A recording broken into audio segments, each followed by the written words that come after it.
Mr. Speaker, following the general election held on 3rd May 2025, Prime Minister Lawrence Wong had announced that Mr. Pritam Singh would continue to be the leader of the opposition in the 15th Parliament of Singapore, and that he would be given staff and resources to perform his duties. This was reported in the media. As the position of the leader of the opposition is not dealt with in our Constitution or in the standing orders of Parliament, I should, for good order, state the duties and privileges of the leader of the opposition for the parliamentary record.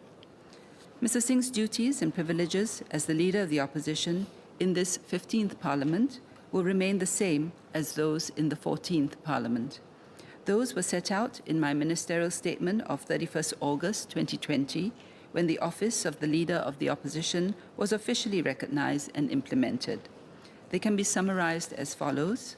First, on the leader of the opposition's parliamentary privileges, the leader of the opposition will take the seat directly across the Prime Minister in this chamber during parliamentary proceedings. This is the same practice as that in other countries which formally recognize the role of the leader of the opposition, and was also observed by us in previous terms of Parliament in Singapore in respect of the leader of the main opposition party. The leader of the opposition will generally be given the right of first response among members of Parliament to ask the lead question of ministers on policies, bills and motions in Parliament. This will be at the Speaker's discretion and subject to existing speaking conventions.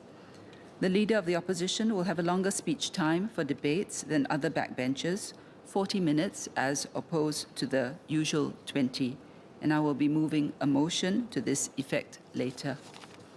The leader of the opposition will also be allocated an office in Parliament and staff support and resources, and his parliamentary allowance will be double that of other MPs.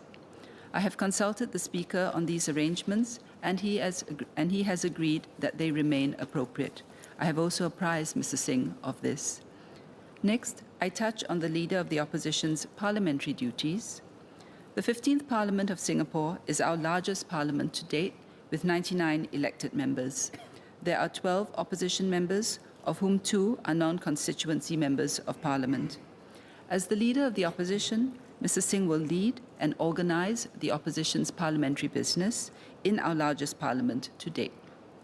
This includes leading the opposition in presenting alternative views in parliamentary debates on policies, bills and motions, scrutinizing the government's positions and actions in Parliament, and nominating opposition members for appointment to the standing select committees and other select committees of Parliament.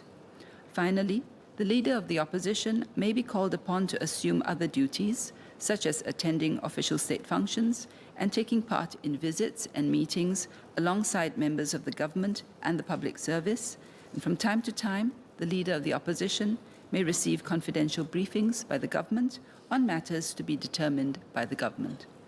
These briefings will promote better understanding across both sides of the House on important national issues such as security and external relations, especially in the event of national crisis or emergency. I congratulate Mr. Singh on his continuation as the leader of the opposition.